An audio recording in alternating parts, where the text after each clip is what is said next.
Buenos días estudiantes, hoy revisaremos la clase de signos vitales realizada por el equipo de la Universidad de Valparaíso y presentado por Estefanía Guzmán, matrona clínica.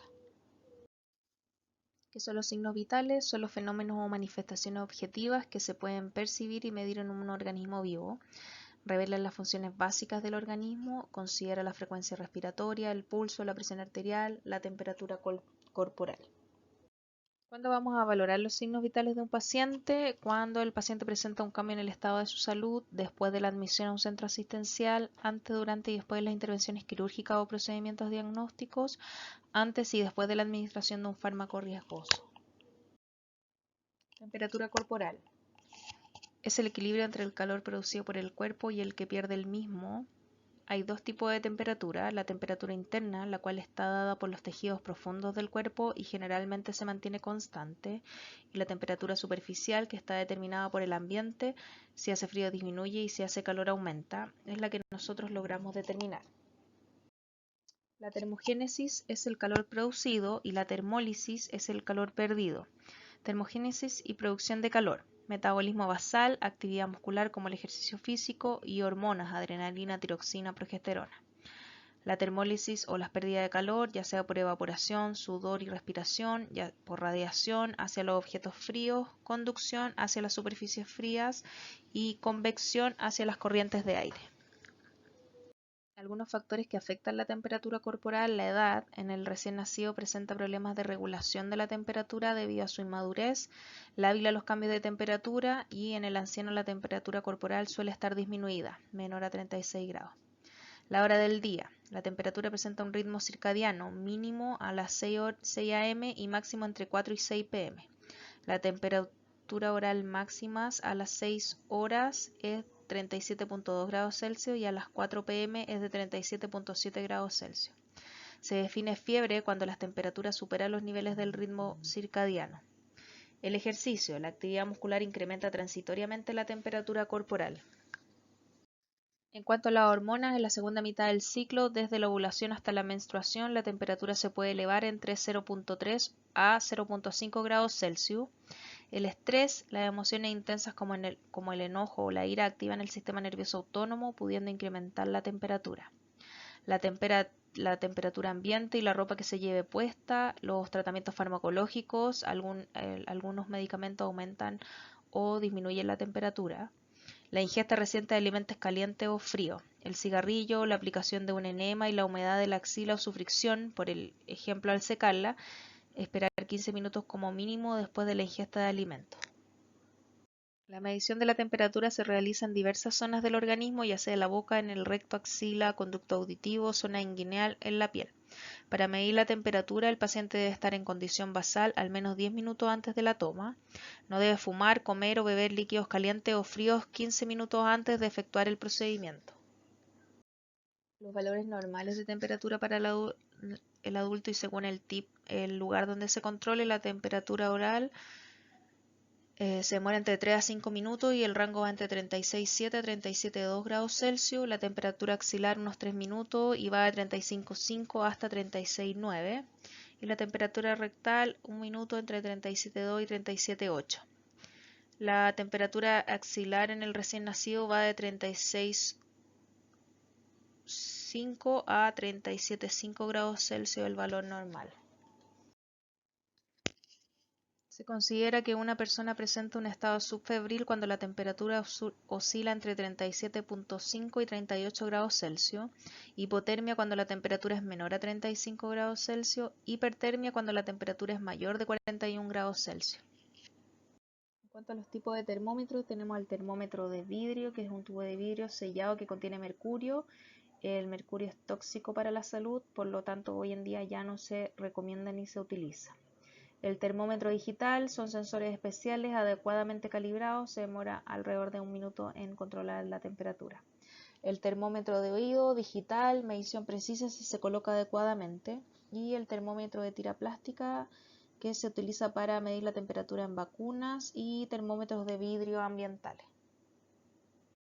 La parte del termómetro de vidrio, que ya no se usa hoy en día, está el bulbo, que es el extremo color plateado, que sirve como depósito para el mercurio. Cuero de tallo vástago, tubo de cristal calibrado en grados centígrados de 35 a 42 grados Celsius, posee un conducto por donde discurre el mercurio. Antes de colocarlo se debe verificar que la columna de mercurio esté en el nivel inferior, menor a 35 grados Celsius. Para bajar la columna tome firme el termómetro desde el vástago y haga movimientos firmes de arriba a abajo. Hay que alejarse de los muebles u otro objeto para evitar golpearlo. Mantener contacto con la superficie en los minutos necesarios según la zona para poder medir la temperatura. La limpieza del termómetro se realiza con agua y jabón. Luego de la aplicación se limpia comenzando por el tallo o vástago y terminando en el bulbo. Lavar con agua jabonosa fría y guardar en un lugar fresco, ya sea en su estuche o en una caja. ¿Cuáles son las causas más importantes de fiebre? Tenemos los virus, infecciones bacterianas, infecciones micóticas, infecciones parasitarias, infecciones faríngeas, infecciones urinarias, enfermedades inmunológicas, artritis reumatoide o golpes de calor. Acá podemos ver la clasificación de la fiebre según su intensidad, pasando desde los 37 grados Celsius hasta los 37,9 grados Celsius con febrícula y sobre 41 grados Celsius ya tenemos una hipertermia. La fiebre alta con una temperatura superior a los 39 grados Celsius hasta 39,9 grados Celsius. También podemos clasificarla según la forma de la curva térmica, una fiebre continua, oscilación diaria inferior a 1 grado, la remitente, oscilaciones diarias mayores de 1 grado, la fiebre intermitente, la temperatura desciende hasta lo normal para luego ascender nuevamente, y la recurrente, episodios febriles por encima de los 38,3 grados Celsius, alternados con periodo de temperatura normal por días o semanas. Entonces, el procedimiento general de la toma de temperatura, confirmar la indicación del control de temperatura en la ficha clínica, informar al paciente del procedimiento, lavarse las manos y preparar en la clínica el equipo en su bandeja, descender o encender el termómetro digital y trasladar el equipo a la unidad del paciente, dejándolo en un lugar seguro. La temperatura axilar, el método más seguro y menos invasivo y más utilizado hoy en día. La idea es que los rangos de temperatura deban mantenerse entre los 36 y 36,9 grados Celsius. El control de la temperatura axilar, pedirle al paciente que separe el brazo, secar la axila con papel secante, colocando en la misma el extremo del termómetro, el bulbo, y colocar su mano sobre el hombro contrario. Retirar el termómetro después de 3 a 5 minutos o cuando éste suene. Leer el termómetro, memorizar el valor, dejar el termómetro en el riñón, trasladar el equipo a zona sucia de la clínica para desechar, lavar, secar y guardar el equipo, lavado de manos y registro de la temperatura en la hoja de signos vitales y hoja diaria de matronería. En cuanto al control de temperatura rectal, es el método más confiable y exacto, presenta una diferencia de 0,5 grados Celsius más que el axilar. La desventaja es un método más incómodo para el paciente, difícil para pacientes que no se pueden girar sobre su costado, por ejemplo algunos adultos mayores, aunque hoy en día no están utilizados los recién nacidos. En el recién nacidos y lactantes se controla la temperatura axilar. Evitar medir en pacientes con gastroenteritis, postoperados de recto o con lesiones en el mismo. Algunos signos y síntomas de la fiebre pueden ser cefalea, deshidratación, piloerección, ojos llorosos, otalgia, letargia, somnolencia, vómitos y náusea, generalmente en niños. Algunas medidas antitérmicas, ya sean medidas físicas, mantener una hidratación adecuada, reposo, mantener una temperatura ambiental entre 20 y 21 grados Celsius, mantener al paciente ligero de ropa, evitar el ingreso calórico excesivo, reducir al mínimo el ingreso de proteínas. Compresas frías en axila, frente, cuello, el abdomen, los muslos y la ingle. A medida que las compresas van adquiriendo mayor temperatura, se van cambiando por nuevas compresas. No hay que utilizar hielo. Y un lavado gástrico, pero solo por indicación médica. El uso de antipiréticos, según indicación médica, puede ser el paracetamol, ibuprofeno, dipirona, ketorolaco. Frecuencia respiratoria. La respiración consiste en la asociación rítmica y fluida de los movimientos, la inspiración y retracción, la expiración torácica. Se evalúan 4 características: el tipo, ya sea torácica, diafragmática o mixta, la amplitud, si es superficial o profunda, la frecuencia, el número de respiraciones en un minuto, y el ritmo, ya sea apnea, taquipnea, bradipnea, apnea o disnea. Las variaciones en frecuencia y profundidad. Eupnea es la respiración en rangos de normalidad. La taquipnea, existe un aumento en la frecuencia respiratoria por sobre los valores normales. La bradipnea, una frecuencia respiratoria bajo lo normal. En el adulto sería entre 2 y 20 respiraciones por minuto. La bradipnea, menos de 10 respiraciones por minuto. La apnea es la ausencia de respiración. Y la disnea es la dificultad angustiosa y dolorosa de aire en pacientes con obstrucción de la vía aérea. La polipnea consiste en un aumento de la frecuencia y aumento de la profundidad de las respiraciones. Se puede asimilar que la polipnea es una combinación de taquipnea, que son respiraciones rápidas por encima de los 20 ciclos por minuto, y una batipnea, que es una respiración profunda. La respiración de Cheyne-Stokes es una respiración rápida y profunda seguida por una apnea.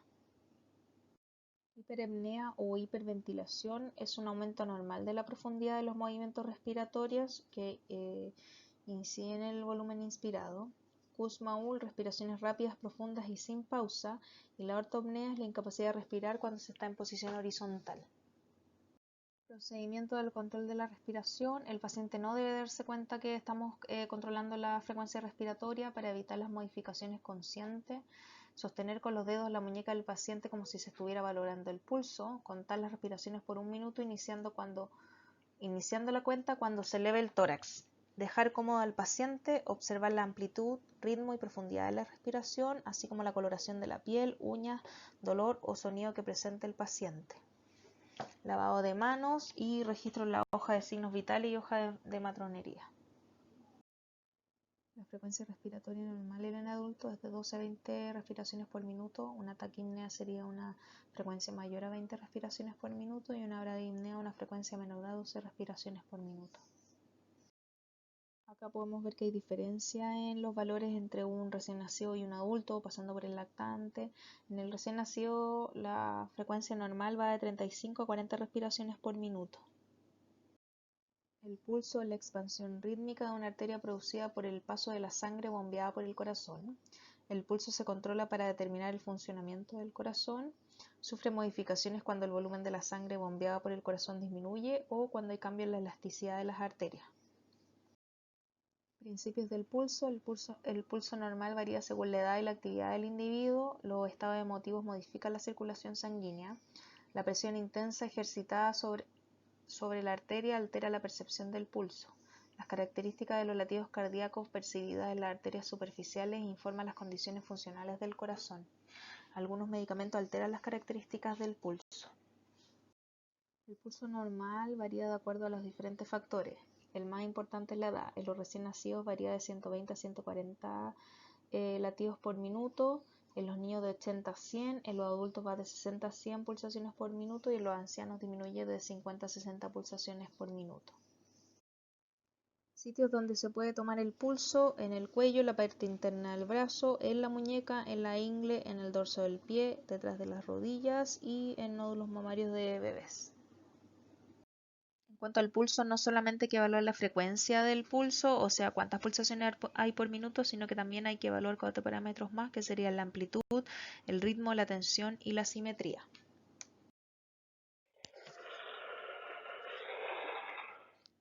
Muchas gracias.